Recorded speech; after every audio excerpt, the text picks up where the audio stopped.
Hello and welcome to the Journal. I'm Steve Kendall. Midterm elections are a bit more than a month away, and early voting in Ohio starts on October 12th. So what does the political terrain look like over the summer, now into the fall, as we get closer to the election? Joining us are Dr. Nicole Kalaf-Hughes from the Department of Political Science at Bowling Green State University, and also from the Political Science Department at BGSU, Dr. David Jackson. I want to thank you both for being here. As I said, last time we talked, it was post-Dobbs, pre-August primary, which was a primary that nobody really wanted to have, but we ended up having it. Has anything really changed now? Because I know one of the things people say is, well, nobody pays attention to political stuff until after Labor Day. Is that the case anymore, or do people start paying more attention, solidify their positions early, and then don't change? I mean, where do we stand? Is it different now than it was in late July or not? I think some of the fundamentals have been locked in place. I read a study that showed that the best guess is that maybe 1 out of 4 state legislative districts will be competitive this year due to gerrymandering. And so, those aspects of the election are built in. Now, that's not to say that campaigns don't matter and candidates don't matter, but certainly some of the fundamentals and basic elements of the campaign or of the structure have already been created. And gerrymandering remains a big story here in Ohio.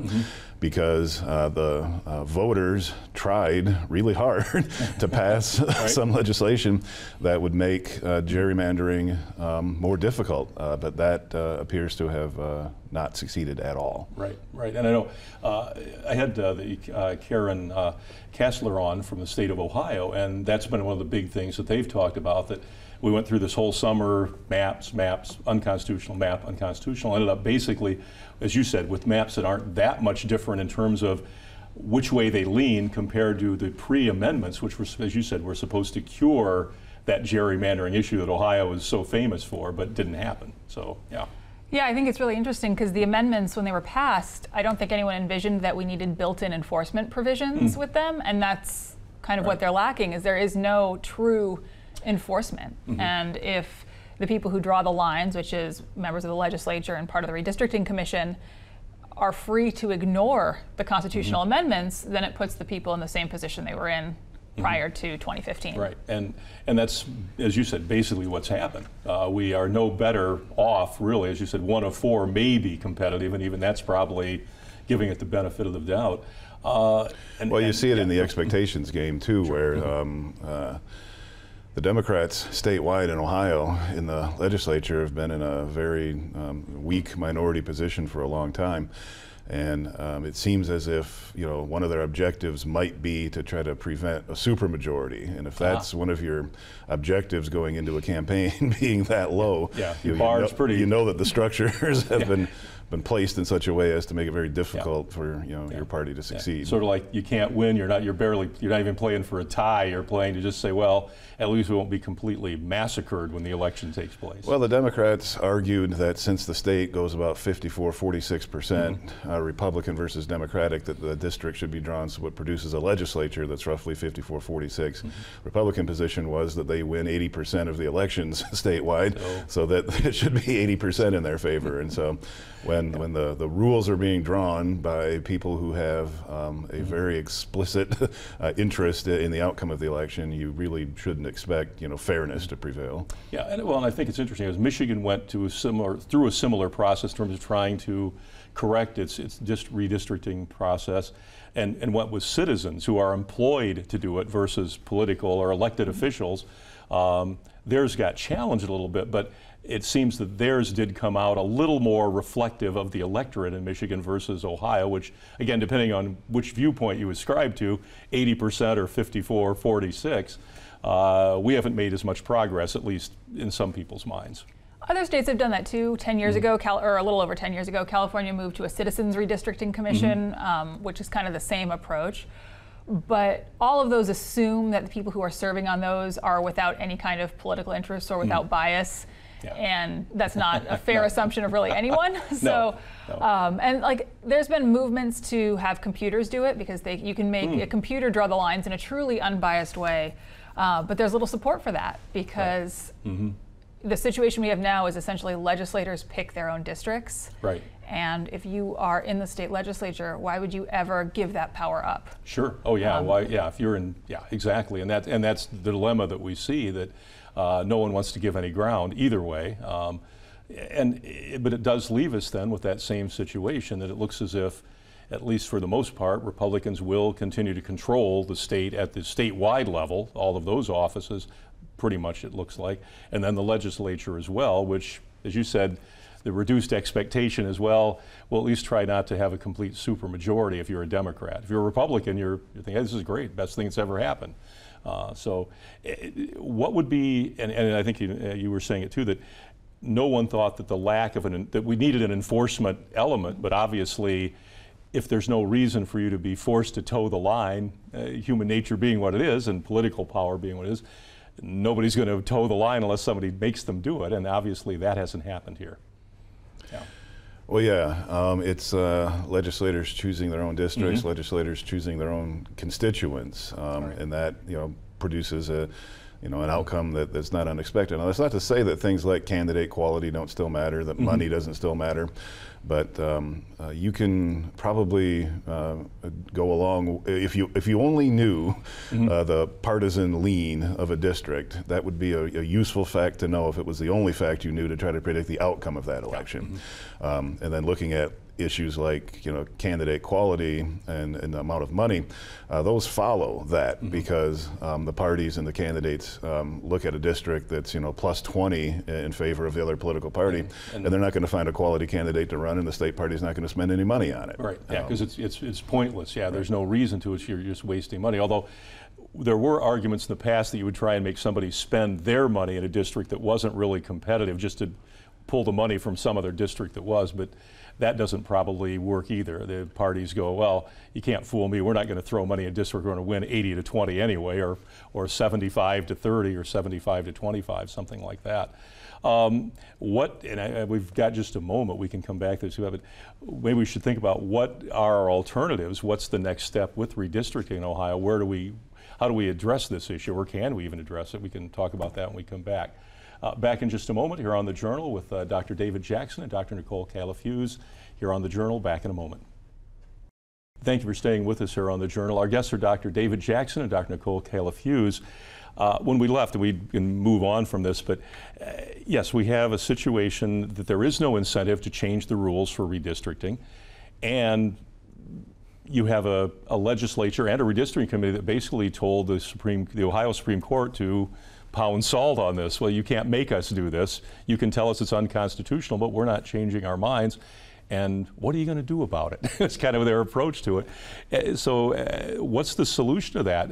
If the current rules don't seem to work, and again, we don't want to spend forever on this, but if those aren't working, what's the next step? What's the alternative if the legislative people are going to go, we don't care what you say at the Supreme Court, and why should we change if you can't make us change? Where do we go from there in Ohio then?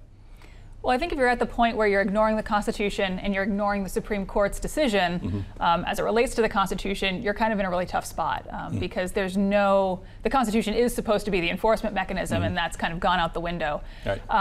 The people can pass new amendments which would build in additional enforcement provisions to the Constitution for these gerrymandering provisions, but I don't know that the political will statewide is there for that. Okay. And I think because this relates to both state legislative districts and congressional districts, these took two different amendments, I think in 2015 and 2017, to get on the books in the first place. You'd have to essentially do the same thing with some sort of enforcement provision. But if you already won't listen to the Supreme Court, what's left? Yeah, where do you go next to get some? So it presents a really difficult situation for Ohio voters, because if their legislature isn't doing what they're supposed to do, then where do they turn? Right, and the legislature said they're going to ignore the Supreme Court regardless of what they say, so yeah. I think I may have made this point previously on this broadcast, but I think it's one worth making again, which is the last 6 years of American political life have shown us the extent to which norms are how things function, that You know, you go back to 2000 and Bush versus Gore, and the Supreme Court, you know, decided a case that had the effect of deciding the presidential election. Right. And Al Gore gave a speech where he said, I disagree with the decision, but, you know, the court has spoken, on we go. He had to go back to mend some fences, as he put it, back in Tennessee. Right. And that was that. He had a big party with, you know, John Bon Jovi and Tom Petty, and things were over with. Yeah. Now, when somebody doesn't like the decisions that are made by a fair process and a fair institutional structure, much like Andrew Jackson said about the Indian Removal Act, Mr. Marshall has made his decision, now let him enforce it. We just have situations where elected officials will say, no, I will not obey the norm of obeying the courts. and I think that's extremely problematic, and it's a slippery slope towards kind of lawlessness that I think is very dangerous. And even if you look at when, of course, January 6th, another whole, hours and hours could be spent on that, it turned out that there really wasn't much. They're trying to rewrite some of that to give more direction to what happens if you have a situation similar to that, where if somebody just says, well, I'm going to ignore the Electoral College decision, and when the Congress meets to do this, what's the enforcement to make you follow it? There really isn't. It was just assumed that you would, as you said, Supreme Court has made a decision, this has happened, I'm going to move on. That doesn't seem to be the way we, in some cases, roll anymore.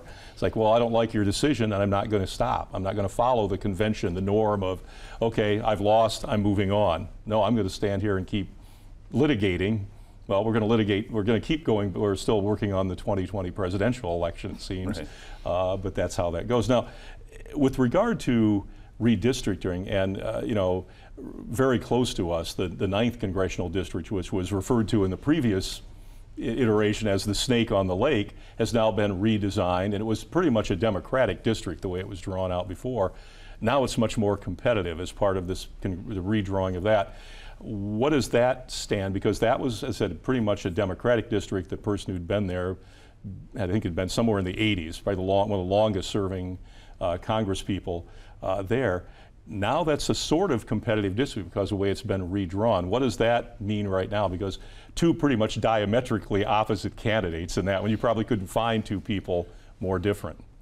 Well, I think with the way the 9th District had been drawn, it had been designed to pack Democrats into one district, so they would not be in another district. Okay. So it locked in Democratic representation. You have Marcy Kaptur, who is the longest serving female representative in the House, and it picked up parts of Toledo and parts of Cleveland and put them in the same district, so you would put all the Democrats there, and then you could have Republicans elsewhere.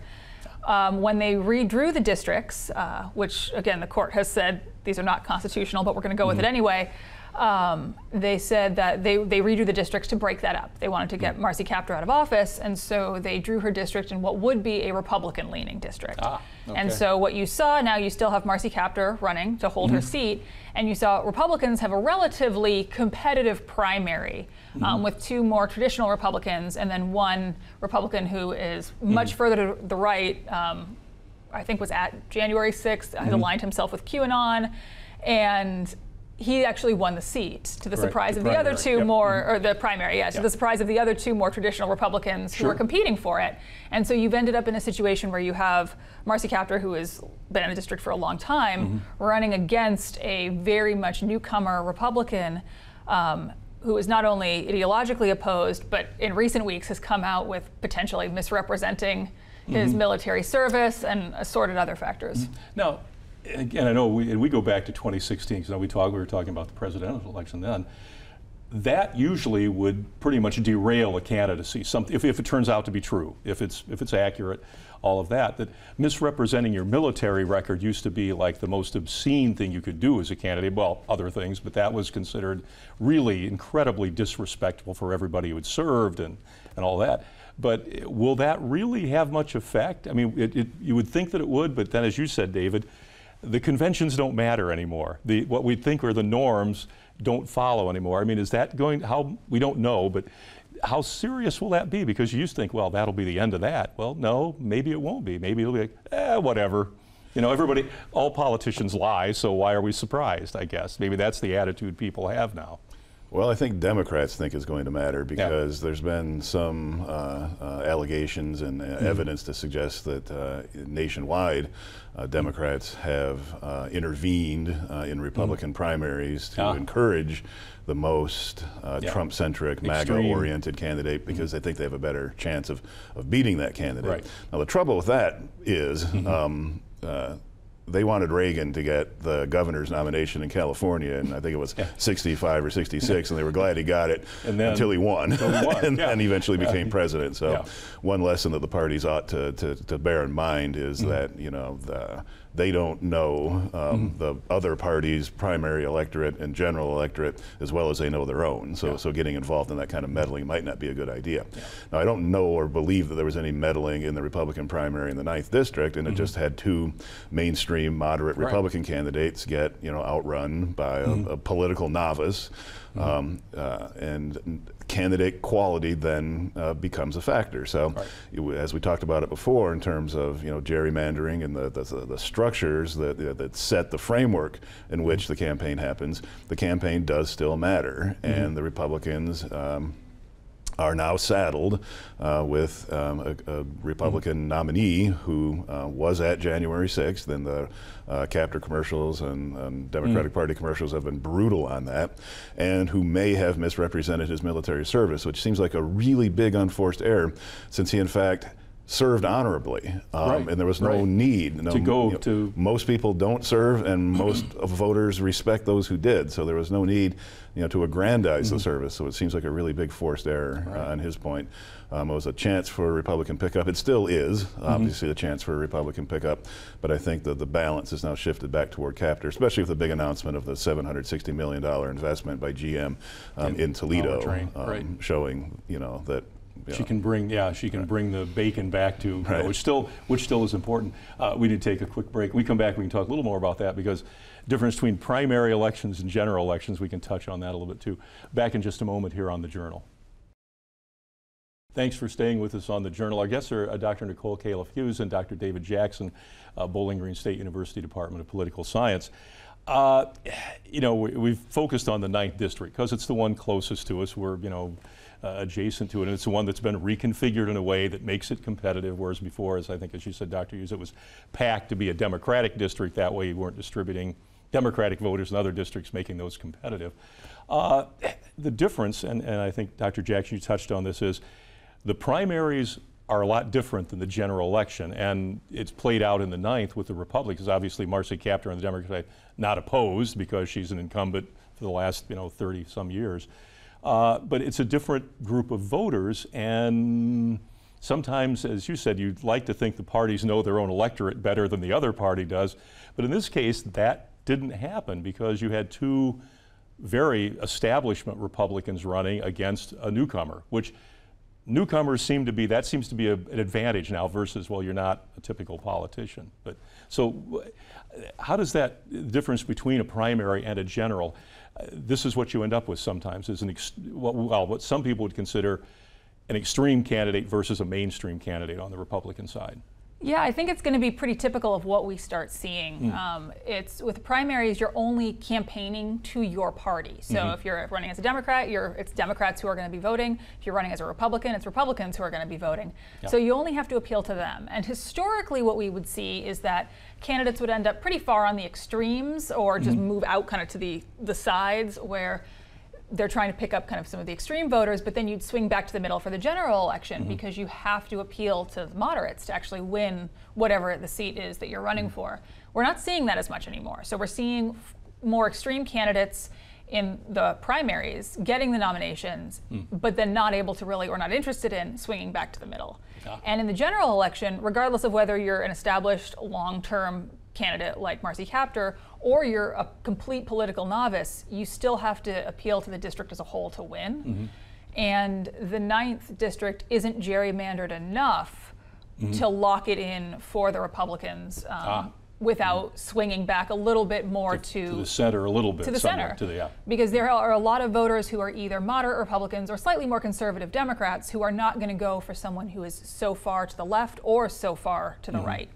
And I think that's something, particularly on the right with this candidate, is that they are going to struggle to move the campaign, to move it back.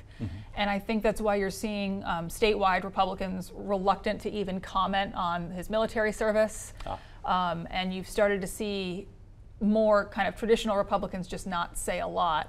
And it's a product of the rules that we have. States that use different electoral systems, states that might start using ranked choice voting, where you get to kind of rank your preferences for the candidates, we'll see different outcomes. But as long as we use essentially single member district plurality systems, this is kind of what you're going to get, and that's where we are in Ohio. Yeah. Well, and it's interesting you mentioned ranked voting, because there's mixed, some people don't like that either, because they don't like the outcome that came out of it in some cases.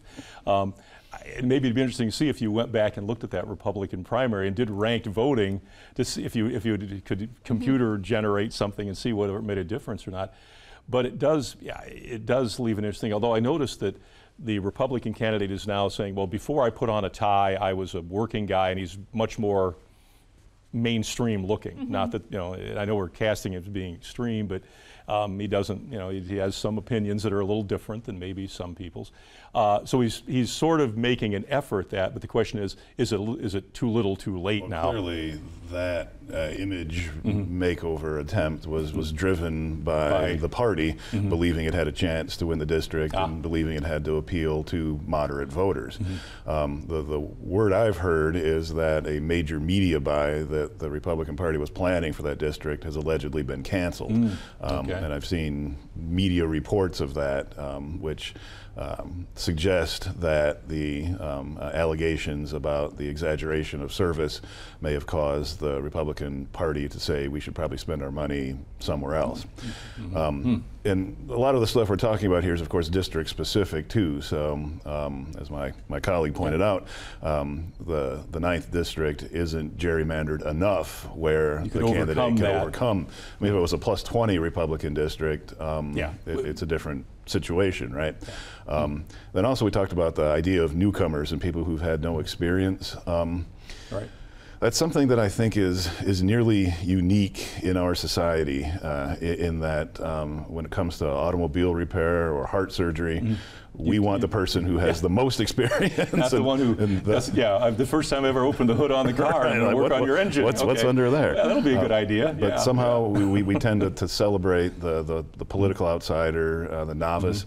There's a long history in political science of political philosophy arguing that governing is an art and a skill, just like anything else. Yeah. And experience should matter. Experience, should matter, and I think it was an interesting situation last week where that announcement of the plant in Toledo was certainly being used by the Captor campaign to say, see, experience matters, see, knowing what you're doing matters. I can work with people. I've done this where, for the benefit of the whole community. It's not just a political thing.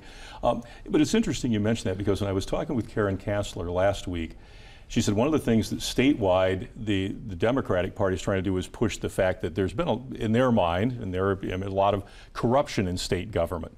And she said, basically, that is not resonating at all. And I said, well, is it because we just now expect our politicians to be corrupt? So it's like, well, what a surprise. There's corruption in politics.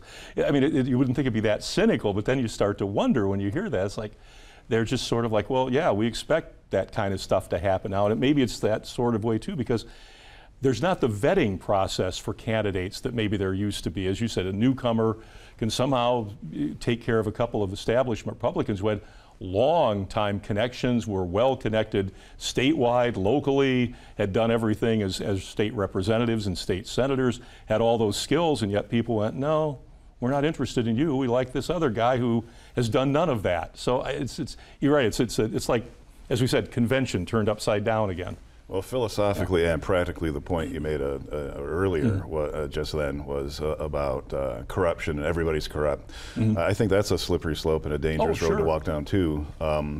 If the electorate and the public or anyone abandons the concept of truth, I think we're in a very dangerous position then, where you can say it doesn't matter who gets elected, everyone's equally corrupt. Well, the fact of the matter is everyone isn't equally corrupt, and humans have the capacity and should use it to make differentiations in all aspects of their lives, especially when they're choosing elected officials. There are in fact differences, and I'm not just speaking in terms of ideology or party. No, just some people are more corrupt than others. Yeah, but it is. We have the ability to discern that and should use it. We would hope that we would have that. We've got just a moment, and obviously, we're going to get together right before the November election again, and on Halloween. We'll record it on Halloween. It'll play back a few days later.